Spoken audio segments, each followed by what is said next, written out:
So let's talk about the public school then, the government school, because you said something that I find to be concerning, and for the most part, it appears to me that this particular thing falls on deaf ears. In my view, I know some things are changing. As you said, we're now up to 5%, maybe even a little bit more at this point, because increasingly it's just undeniable the disaster that is government controlled institutions.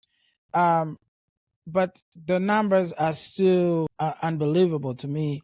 90, let's stay safe and say 85% of people say Christians It's about 85% send their children to government schools. yeah, And then you've got about 8% that send them to private Christian schools. yeah, And then a smaller percentage that send them to secular private schools. yeah, And then you have varying shades of homeschooling or community pods, or, there's all these new variations of hybrids of homeschooling.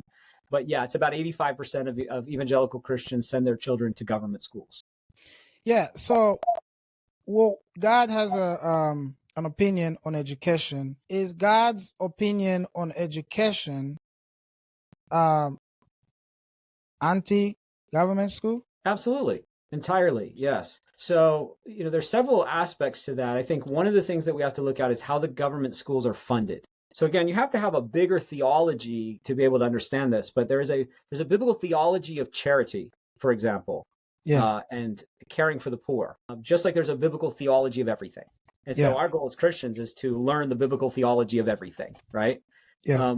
But the Apostle Paul in 2 Corinthians chapter 9, he's teaching the Corinthian church a biblical theology of charity. And one of the key principles that he brings up in verse 7 of chapter 9 is he says, no one should ever be forced to pay for charity under compulsion or force, Yes. coercion.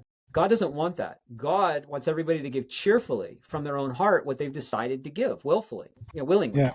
So we as Christians have a biblical mandate to help the poor. We're supposed to give to the poor, willingly and cheerfully and gladly.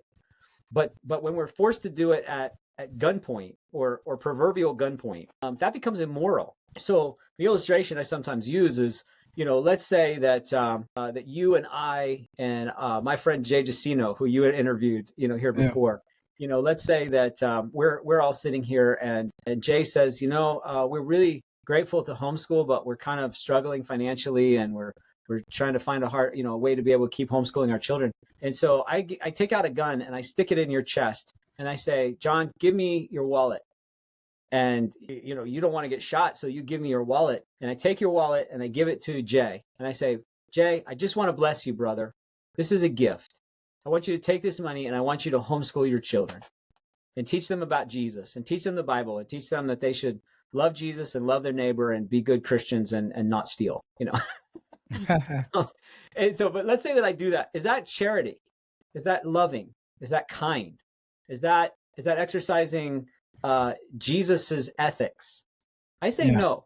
I say that is theft, because it's a loving thing for me to reach in my own pocket and take my own money and give that to Jay and say, Jay, here, let me bless you, brother. This is a gift. That would be loving.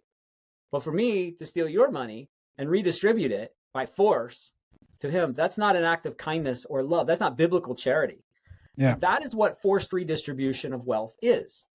And it comes from Karl Marx, not from Jesus. And so just the way that the government schools are funded, and they use these terms, compulsory attendance laws. The attendance is compulsory. The funding is compulsory.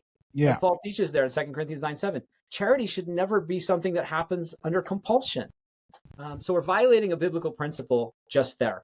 But as I said also, they don't have the jurisdictional authority. God gave the authority for education to the sphere or the circle of the family.